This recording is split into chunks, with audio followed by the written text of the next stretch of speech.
श्रीगुरुभ्यो नमः। हरिः ओम्। जगतं पितरं वन्दे पार्वती परमेश्वरं। सर्वदं श्री पार्वती परमेश्वरानुग्रहकटाक्षबलसिद्ध्यर्थं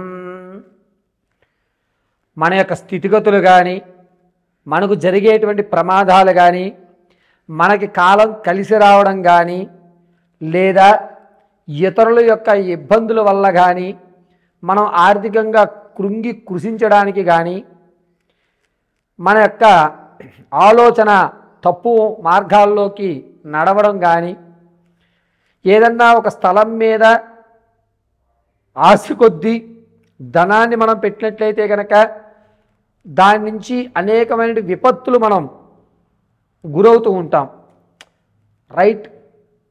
కరెక్ట్గా రైట్ చాయిస్లో మనం పెట్టలేకపోయాం, ఇక్కడ పెట్టకూడదు, ఇది కొన్న దగ్గర నుంచే మనకి అనేకమైన ఇబ్బందులు కలుగుతున్నాయి, నేను ఈ స్థలానికి వచ్చిన తర్వాతే అనారోగ్య సమస్యలు పెరుగుతున్నాయి, ఆర్థికంగా రూపాయి నిలవట్లేదు ఈ ఇంట్లో అనేటువంటి అనేకమైనటువంటి ప్రశ్నలు మనం వింటూనే ఉంటాం.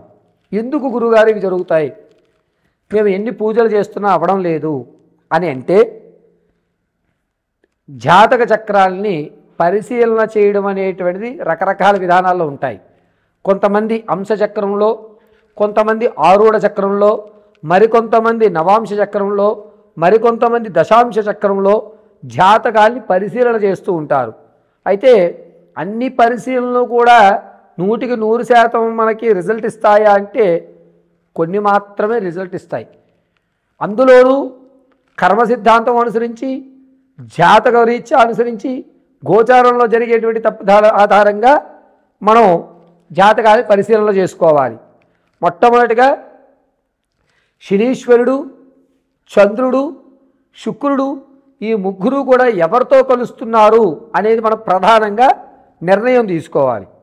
అయితే ఈ 28వ తారీఖు నుంచి జనవరి 15వ తారీఖు వరకు కూడా శనీశ్వరుడు రాహుతో కలగడం, శుక్రుడు రవికుజులతో ఉండడం వల్ల జరిగేటువంటి విపత్తులు, దీని కారణంగా ఈ ద్వాదశ రాశుల వారికి కూడా అంటే మేషం మొదలు పెట్టుకుని మీనం వరకు కూడా జనవరి 15వ తారీఖు వరకు ఏ విధమైన మార్పులు జరగబోతున్నాయి అనేది మనం ఒకసారి పరిశీలన చేసుకోవాలి. ఈ 28వ తారీఖు నుంచి ప్రారంభమయ్యి జనవరి 15 వరకు కూడా అనేక రకాలైనటువంటి మార్పులు జరగడం వల్ల కొన్ని విపత్తులు ఈ ద్వాదశ రాశుల వారు ఎదుర్కోవడం జరుగుతుంది. వాటి నుంచి తప్పించుకునేటువంటి మార్గాలు ఏమిటి, ఏ దేవతారాధన చేయాలి, ఏ విధంగా మన ఆలోచన మార్చుకోవాలి అనే విషయాన్ని ఇప్పుడు మనం వివరణగా ఏ రాశి వారికి ఆ రాశిగా మనం పరిశీలన చేసుకుందాం. కర్కాటక రాశి వారికి ఈ నెల 28వ తారీఖు నుంచి జనవరి 15 వరకు కూడా శనిలో రాహు ప్రవేశించడం వల్ల ఆరోగ్యపరంగా కాస్త కుదుట పడుతుంది, ఆర్థిక పరంగా మాత్రం కాస్త ఇబ్బందులు ఎదుర్కొంటున్నారు. పైగా ఈ ఆర్థిక పరంగా మీకు వచ్చేటువంటి ఏ అవకాశమైనా సరే కాస్త దూరం అవ్వడం, అయ్యో రేపు వచ్చేస్తా అనుకున్నాను ఇంకా వాయిదా పడేటట్టుందే అనేటువంటి భావన కలగడం అనేది జరుగుతూ ఉంటుంది.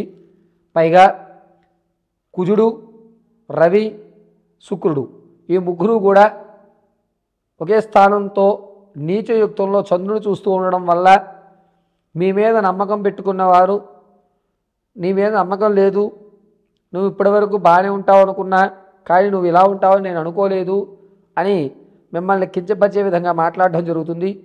పైగా కర్కాటక రాశిలో వారికి ఈ 28 నుంచి ప్రారంభం చేసుకుని జనవరి 15వ తారీఖు వరకు కూడా ఏదో తెలియని ఆందోళన, దేనికోసం ఆలోచిస్తున్నామనేటువంటి విషయం తెలియక కాస్త ఇబ్బంది కలుగుతూ ఉంటుంది. పైగా మీ యొక్క ఆలోచన విధానం అంతా కూడా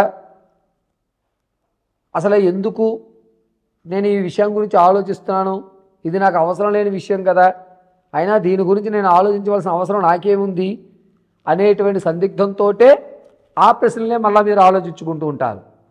మనసు అనేటువంటిది నిలకడగా ఉండదు, ఒక విషయం మీద కేంద్రీకృతం చేయలేరు. డిసెంబర్ 17వ తారీఖు నుంచి వ్యాపారంలో లోటులు చూస్తూ ఉంటారు. నమ్మిన వ్యక్తి మీరే సర్వం అనుకున్న వ్యక్తి మిమ్మల్ని ఇబ్బంది పెట్టడం, ఇతను అనవసరంగా నేను నమ్మేనే, ఏమి నా పరిస్థితి ఏమైపోతుంది అనేటువంటి ఒక బాధయుక్తం కలగడం ఖచ్చితంగా జరుగుతూ ఉంటుంది. ఆరోగ్య విషయం దగ్గరికి వచ్చేసరికి శుక్రుడు రవి కుజుడు కలియక ఉండడం వల్ల చేతి మడాలు అనేటువంటివి ఎక్కువ లాగడం, అరికాలు మంటలు రావడం అనేటువంటి ఏర్పడి, ఏదన్నా షుగర్ వచ్చిందా, నాకు ఏదైనా తాత ముత్తాతల నుంచి ఏదైనా రోగం నాలో ప్రవేశించిందా అనేది ఒక చిన్న భయానికైతే మాత్రం గురవుతాం ఖచ్చితంగా జరుగుతుంది. ఈ కర్కాటక రాశి వారు జనవరి 3వ తారీఖు నుంచి 14వ తారీఖు వరకు కూడా ఒక మంచి అవకాశం ఏర్పడుతోంది. ఈ అవకాశం మీరు వినియోగించుకున్నట్లయితే కనుక రానున్న రోజుల్లో ఈ అవకాశం అనేది ఒక పునాదిగా చెప్పవచ్చు. కర్కాటక రాశిలో ఉన్నవారు తమ యొక్క స్థితిగతులు మార్చుకోవాలనే అవకాశం ఏ కోశాన కనబడడం లేదు. మానసిక ఆందోళన మాత్రం ఖచ్చితంగా మీరు పడాల్సిందే. ఇంతకు మించి భగవంతుడే అనుగ్రహించాలే తప్ప నేనేం చేయలేను, పూర్తి భారం కూడా భగవంతుడే అని భగవంతుడి యొక్క భారం వేసి ఈ నెల 15 రోజులు కూడా జరుపుకోవలసిందే మీరు కాలం.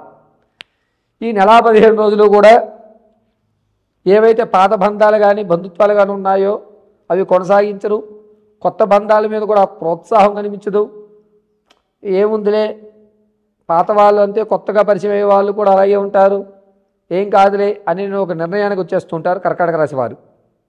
ఈ రాశివారు మీ యొక్క రంగాలు ఏవైతే ఉన్నాయో అది వ్యాపారం కానీ, విద్యా సంస్థలు కానీ, లేకపోతే మీరు ఉద్యోగంలో కానీ మానసిక ఆందోళన కోవడం వల్ల మీ పై అధికారులు ఇదివరకట్లా నువ్వు ఉండడం లేదు, ఏం ఆలోచిస్తున్నావు అంతలా, ఏమీ ఆలోచించుకో అని మీకు మనోస్థైర్యాన్ని మాత్రం నింపుతూ ఉంటారు.